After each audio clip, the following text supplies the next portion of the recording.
Hello नमस्कार दोस्तों, आज हम बात करने जा रहे हैं मुंगेर लोकसभा सीट से कि मुंगेर लोकसभा सीट से एनडीए की ओर से कौन प्रत्याशी हो सकते हैं और आरजेडी की ओर से। ऐसे हम आपको बता दें कि अगर बिहार की 40 सीट में बात करें तो सबसे मजबूत एनडीए का किला मुंगेर नज़र आ रहा और मुंगेर से तो एनडीए के खिलाफ कोई लड़ने वाला ही नहीं दिख रहा है। हालांकि आपको ये भी बता दें कि जब महागठबंधन में थी जेडीयू, उसमें भी एनडीए से मुंगेर लड़ने वाले की तलाश चल रही थी। हालांकि कुछ नामों की चर्चा हुई थी, लेकिन कोई मजबूती और सामने आकर खुले तौर पर नहीं चर्चा कर रहा, हिम्मत दिखाया कि मुंगेर से आकर लड़ लें। और आपको ये भी बता दें कि मुंगेर से ना लड़ने के लिए और सामने ना आने का सबसे बड़ा कारण है लल्लन सिंह। हालांकि अभी जिस प्रकार से नीतीश कुमार का प्रकरण हुआ, महागठबंधन से एनडीए को रहा है और लल्लन सिंह को राष्ट्रीय अध्यक्ष से हटा दिया गया है, तो लोगों ने यह आकलन लगाना शुरू कर दिया कि लल्लन सिंह की पावर अब खत्म हो गई है। लेकिन लल्लन सिंह अभी वहीं बरकरार है।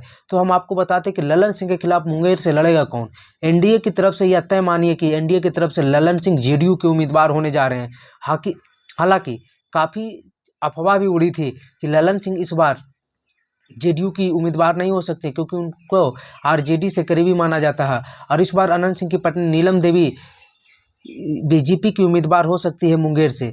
लेकिन ये सभी खबरें अफवाह है। इस बार भी लल्लन सिंह मुंगेर से ही लोकसभा का इलेक्शन लड़ेंगे। और उनके खिलाफ कौन कौन लड़ेंगे मिल तो नहीं रहे, लेकिन लालू यादव, तेजस्वी यादव खोजने का प्रयास करें। तो उसी क्रम में किनका किनका नाम आगे आ रहा है। इसे आपको हम बता दें कि मुंगेर लोकसभा में भूमिहारों का दबदबा माना जाता है। हालांकि साल 2008 से पहले जब परिसीमन नहीं हुआ था, तो उससे पहले यहाँ धानुक जाति और यादव जाति के बहुत सारे उम्मीदवार जीते थे। और उसी में राम बदन राय भी 2-3 बार सांसद रहे, जयप्रकाश नारायण यादव भी सांसद रहे। लेकिन जब से 2008 के बाद से परिसीमन हुआ, उसके बाद 2009 में लल्लन सिंह यहाँ से जीते। 2014 में लल्लन सिंह को हारना पड़ा, वो भी सूरजभान सिंह की पत्नी बीना देवी से। और वहीं 2019 में फिर से लल्लन सिंह को यहाँ से एनडीए की तरफ से टिकट मिला और लल्लन सिंह ही जीते। और साल 2024 में भी संभावना लल्लन सिंह की है। तो और हम आपको ये भी बता दें कि मुंगेर में जो 5 विधानसभा है, उनसे कौन कौन विधायक और उनका क्या स्थिति है। तो सूरजगढ़ा से प्रहलाद यादव है, और इत्तेफाक कहिए या जो भी कहिए कि प्रहलाद यादव ने जो बहुमत टेस्ट हो रहा था उससे पहले ही बीजेपी की तरफ आके पलट गए। तो लल्लन सिंह को एक ये भी फायदा हो गया। और ये बहुत बड़े बालू कारोबारी के नाम से भी जाने जाते हैं। वही लखीसराय से विजय कुमार सिन्हा, जो बिहार के डिप्टी सीएम हैं, उनकी भी चाहत थी। जब एनडीए की तरफ थे तो उन्हें भी मुंगेर लोकसभा लड़ने की चाहत थी, और कहा भी जा रहा था कि विजय कुमार सिन्हा हो सकता है लोकसभा इलेक्शन लड़ लें। और वही लखीसराय से तो विजय कुमार सिन्हा हो गए। और इसी में आता है मोकामा। यहाँ बाहुबली अनंत सिंह की पत्नी नीलम देवी बाई इलेक्शन में जीती थी, और पिछली बार लोकसभा इलेक्शन में भी यही रनअप उम्मीदवार रही थी। तीसरा नाम आता है बाढ़, और बाढ़ से बीजेपी के उम्मीदवार ज्ञानेंद्र सिंह ज्ञानू हैं जीते हुए विधायक में। और मुंगेर से विधायक में प्रणब कुमार यादव बीजेपी से जीते और काफ़ी कम मतों से जीते हैं, शैलेश कुमार को हराए थे। वही जमालपुर एक विधानसभा है, जमालपुर से अजय कुमार सिंह कांग्रेस के उम्मीदवार जीते हैं। इनकी जीतने की संभावनाएं कम थी और लोगों ने अनुमान लगाए थे कि ये नहीं जीतेंगे, लेकिन फिर भी ये जीत गए थे। तो ये मुंगेर की जो विधानसभा है उनमें जीते हुए विधायकों की संख्या और कौन से पार्टी से जीते हुए हैं। प्रहलाद यादव बीजेपी की तरफ चले गए, विजय कुमार सिन्हा बीजेपी के है ही, नीलम देवी चले गए, ज्ञानेंद्र सिंह ज्ञानू की बीजेपी से जीते ही हैं, प्रणब प्रकाश यादव बीजेपी से है ही।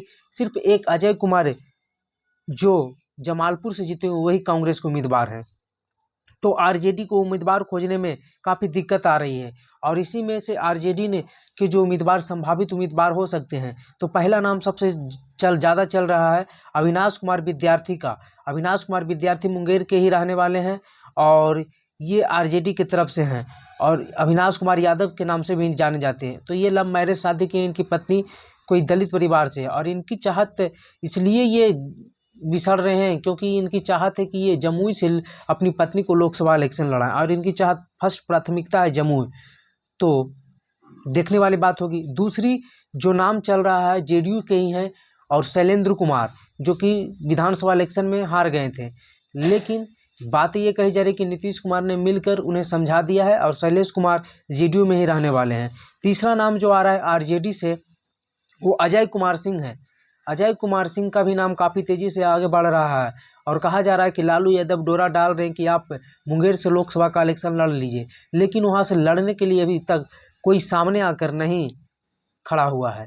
तीसरा नाम आ रहा है राम बदन राय, जो कि वहाँ से मुंगेर से लोकसभा के सांसद भी रह चुके हैं जब परिसीमन नहीं हुआ था तब, और उन्होंने अपना एक अलग पार्टी भी बना लिया है। तो उन्हें भी आरजेडी लालू प्रसाद यादव और कांग्रेस ने मुंगेर से लड़ने की ऑफर दे रहे हैं, लेकिन वो भी अगर मानते हैं तो देखने वाली बात होगी। और जो सबसे चौंकाने वाली नाम आ रही है, क्योंकि अनंत सिंह के जो करीबी रह चुके हैं लल्लू मुखिया, जो कि कार्तिक मास्टर से एमएलसी के इलेक्शन में भी अनंत सिंह के खिलाफ खड़ा हुए थे, क्योंकि अनंत सिंह और उनमें टनमन हो गई थी, लेकिन उस बार भी एमएलसी में हार गए थे। तो लल्लू मुखिया पर भी लालू यादव डोरे डाल रहे हैं, और कहा जा रहा है कि हो सकता है लल्लू मुखिया ही मुंगेर के लोकसभा उम्मीदवार ना हो जाएं आरजेडी की तरफ से। लेकिन अभी चलिए देखते हैं कि अब मुंगेर से आरजेडी या इंडिया गठबंधन किसे उम्मीदवार बनाती है। तो जैसे ही हमें कोई खबर मिलेगी आपको बताएंगे। चलिए हमारे फेसबुक पेज मघी खबर को भी सब्सक्राइब फॉलो कर लीजिए।